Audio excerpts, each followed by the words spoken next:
To be honest, I'm extremely nervous. It's not something I thought I'm capable of doing. You're dealing with different stories that your brain can't even understand it. We're doing Chesed Emes by doing that lahalacha and making sure it's buried. We're also doing Chesed Machayim. You will not believe where I am because I don't believe.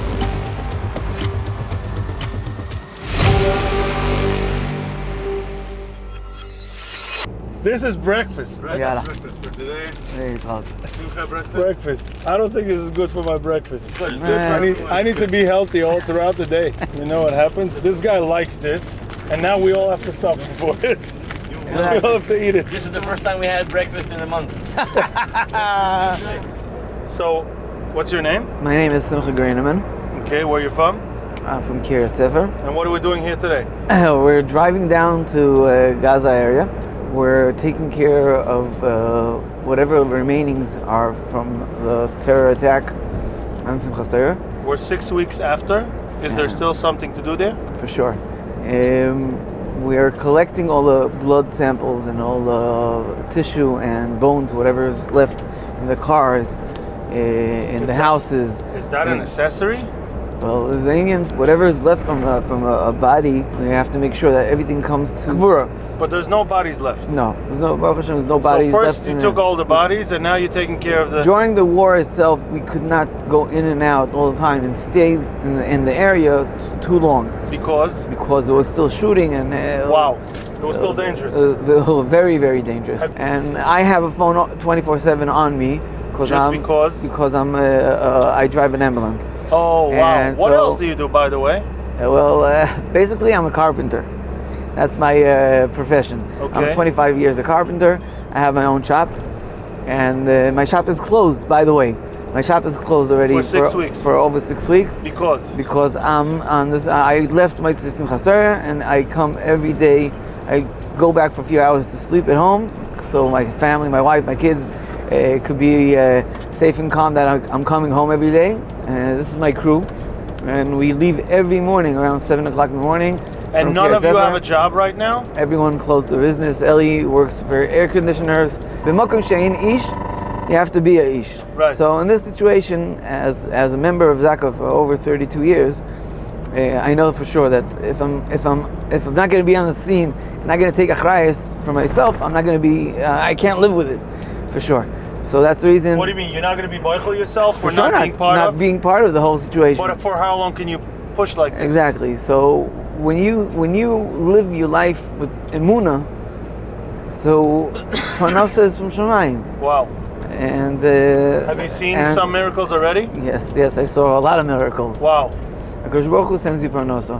Wow. And if a customer wants to take you, that's because it's yours. Because HaKadosh Baruch Hu said it's yours. And if this is the mokim and the zman that I have to be in a certain place, that's where HaKadosh Baruch Hu sent me. So That's it. This is Ari Chazan. Okay. Ari Chazan is a member of ZAKA for many, many years. He's a chief of the fire department in Matisyahu. Originally from Providence, Rhode Island. Wow. Live in Moshav Matisyahu for 28 years. I have 13 children. Ranging from 31 down to 6. You came to Israel, why? Because that's where we're supposed to be. You too. Wow, I know. I own and run an air conditioning installation business, which I've completely stopped working with for the past 6 weeks. So we first dealt with the bodies and the atrocities in the first days, and we dealt with the terrorists in the second week or so. And now we're dealing with anything that has to do with any Jewish body, any blood, any remnants in every single house. We're doing Chesed Emes by doing that lahalacha and making sure it's buried. We're also doing Chesed Machayim. A few days ago, an older woman came to our house where we were working, wants to collect personal belongings, and make sure that she can come in without seeing a bloody blanket and all kinds of other stuff, which maybe I shouldn't describe here. One of my children made a cheshbon that my wife changed between 24 and 25,000 diapers. What? And that I changed 7. Oh, that was so good. So that was so good. This morning we're starting in a big parking lot of cars that were brought from different places around the Gaza area. There's a lot of evidence that we got from the cars. We got bone samples and stuff like that. The people that were missing, they didn't know if they were taken to Gaza. Right. So whatever we find in the cars, a lot of time can bring a lot of information. Wow. So we have to, first of all, they check to see what they have in the cars. If there's phones, personal belongings like driver's license or passports or tazut or stuff like that, even watches or other stuff. When you were dealing with collecting bodies, your mind wasn't into the situation. You were working like a robot. You were working, you know that you have to collect as much bodies as fast as you could to bring them to Shura, to be able to identify them.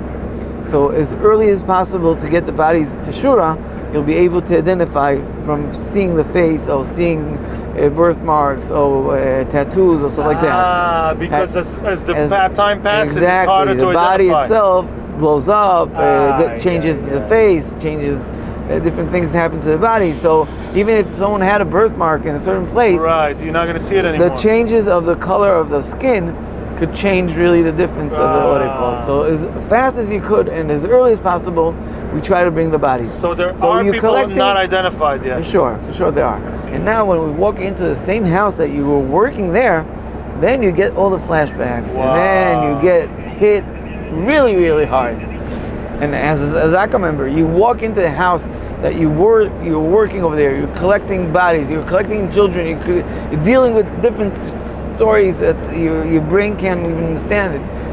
And now you're coming to the same place and you're saying to yourself, wow, that was this, that was that, and that, oh wow, you remember that episode of that. Wow. And everything comes back, and everything is going up again and again. Okay, what is this? That's Gaza on fire. So that's your guy over there now, sending you a picture? Yeah. He's by the border. He's on the border. And we're gonna go close? Yeah, well, we'll be close. If you can look closer and closer, you'll see these are the houses of Gaza. Wow. And you can see behind. It's that easy to see. Yeah. There's some smoke over there. Yeah, that's the smoke that you see. You see all the smoke is going up. We're getting closer and closer. Wow. This is a whole closed military zone we're going into. So we're gonna pass a roadblock. They won't let civilians pass. There's Gaza. You see all that smoke from that one. It's more than usual than we usually see. These are the pictures that we got from yesterday. See, this is a mattress. See all the mattress with all the blood? Yep. And they're taking apart the mattress. And these are the houses, as you can see from the background. They took the beds they took out from the house, and now they're cleaning. This is the house from the inside. Look at the walls. These are the walls. You can see all these little holes are from the grenades. Wow, this is Tkuma over here. This is where we're stopping. You'll see all these cars. This whole parking lot. They have no space already. Burned up ones. I made the pile in the corner already. Okay, where are we? This is Tkuma. What does Tkuma mean? Tkuma is a moshav. Moshav Tkuma. Okay. It's just a parking lot. They gave a parking lot in the field, and they gave us a place. Oh my gosh. See all these cars? Oh my gosh. You will not believe where I am because I don't believe it. Okay, you ready? This is horror. Okay, if you don't want to see. This is a motorcycle of one of the shooters of the Hamas. These are the cars.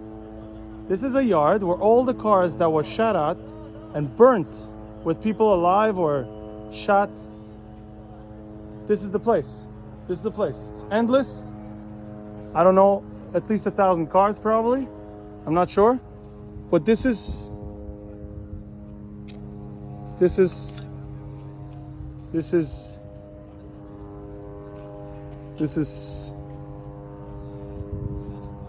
another motorcycle of the Hamas. This is a car right here. This was a car. There's so many. There's so many.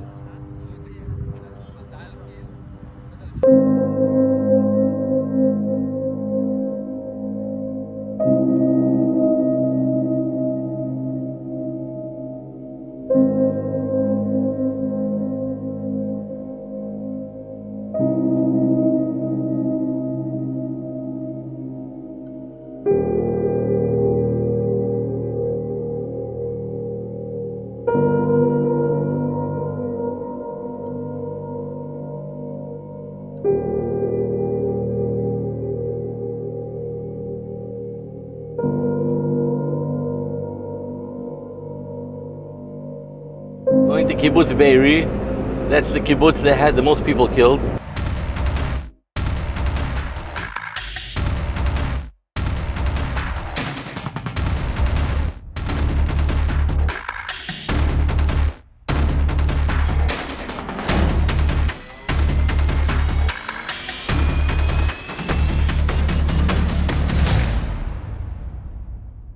Towards the end of the day when we were here cleaning the houses, we found a grenade. So we called the bomb squad, we have to leave the house. They came to detonate it or to inspect it, and then the whole house burned down. So then we ended up fighting a fire for 2 hours before we went home.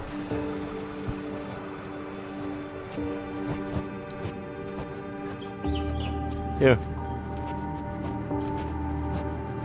Here, this is the house. They have an on-the-wall television, and then there's like a thing with, you know, the videos and the DVDs. There's a hole where you put the wires through. In that hole, there was a grenade upside down. So if you would have taken it out, who knows what would have been.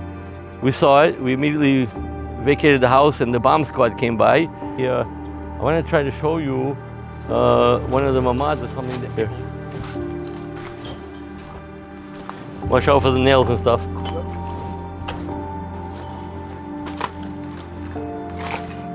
This house was burned by terrorists. This house was found burned as you see it now. There were people inside, and you can see how hot it was. Not only did the plaster fall off the wall, but the cinder blocks actually fell apart as part of a concrete wall. Body remnants were taken out of this area right here. This is the leftover of the couch that probably the person was killed on before the house was burned. Here, they're calling us to come back. Okay. Here, come out this way. Be careful over here. Don't worry, I'll show you more later.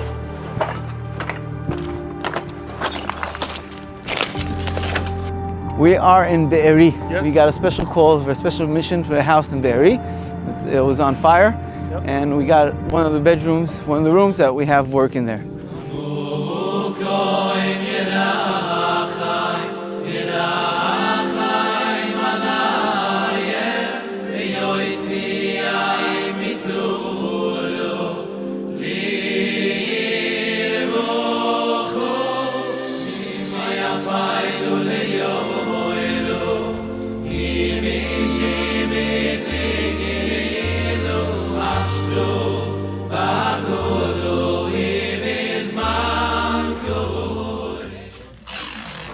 Okay, so this is a house that was not cleared by the bomb squad yet, which means it's the first time they're entering the house, besides the bodies. The bodies were taken out, but it's the first time that they are going in since 6 weeks ago, and they're finding blood and they're cleaning it up. In the meantime, every few seconds, there's a boom so loud, I can feel it on my stomach. The tanks right outside, like a few blocks away, are sending out missiles to somewhere. And whew. Everything that has to do with blood or possibly connected to a person needs to be properly buried. Because it dried up from weeks ago, just scraping it off, and everything's collected in the bag that'll be buried. No. That's missiles from our tanks or our artillery. How do you know? Because you hear the boom before you hear the what do you call the head if when you shoot a gun, it pushes back on you. Right.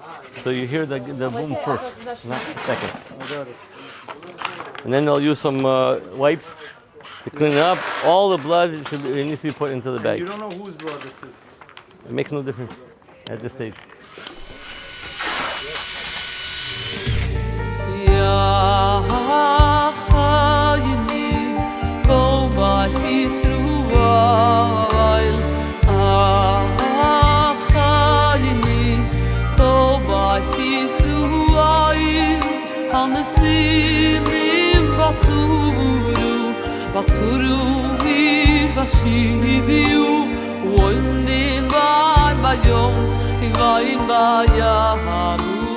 This house, basically, there were 2 bodies that came out from this house.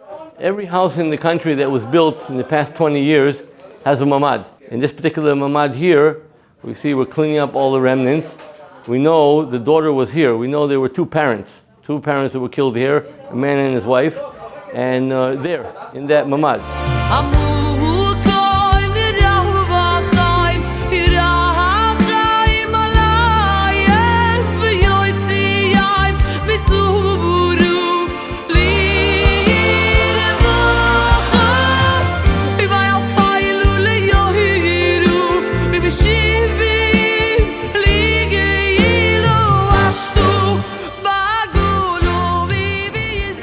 a real war zone.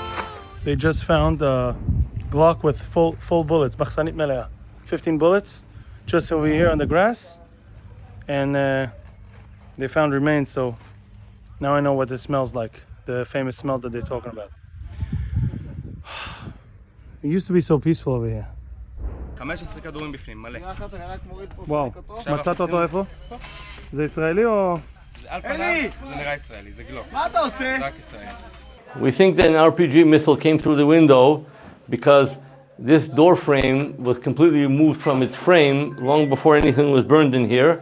Also, you see that the black soot in the room is about a few feet up, and down below is not burned as much. So we don't suspect a fire from actually burning of the house, but from a missile infiltrating into this room. These rooms were built specially. They're shrapnel-proof and bomb-proof. They only are not they're not locked, so the handles don't lock. They're not meant to lock. Some people were smart and put a broomstick under the handle, but those that didn't were able to open the door and kill people easily because they were just here and trapped. There's no way to get out. That's bullets. Is the mamad. Is the door. There were people here and people here that were killed. The house is still normal. There's food. The fridge. Food. Normal house. That's a one second. It's a shell. It's ours. It's Israeli. How would you know? We use bullets in M16 556 millimeter. This is 556.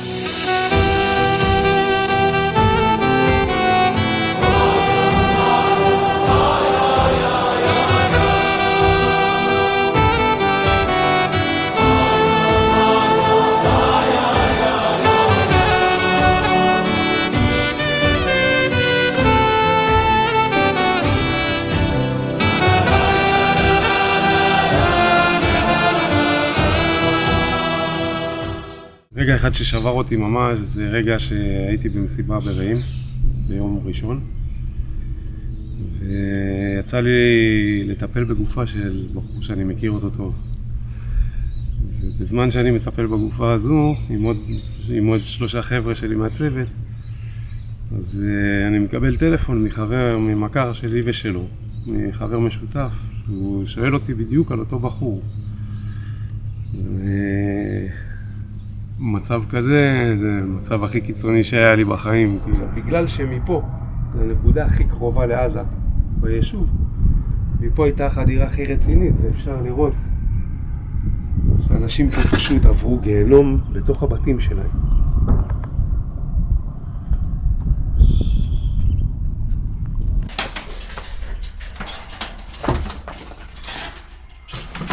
וואו. זה היה בית. People lived here. This was real. This is a regular kitchen. This is a regular dining room and bedrooms, and it's all gone.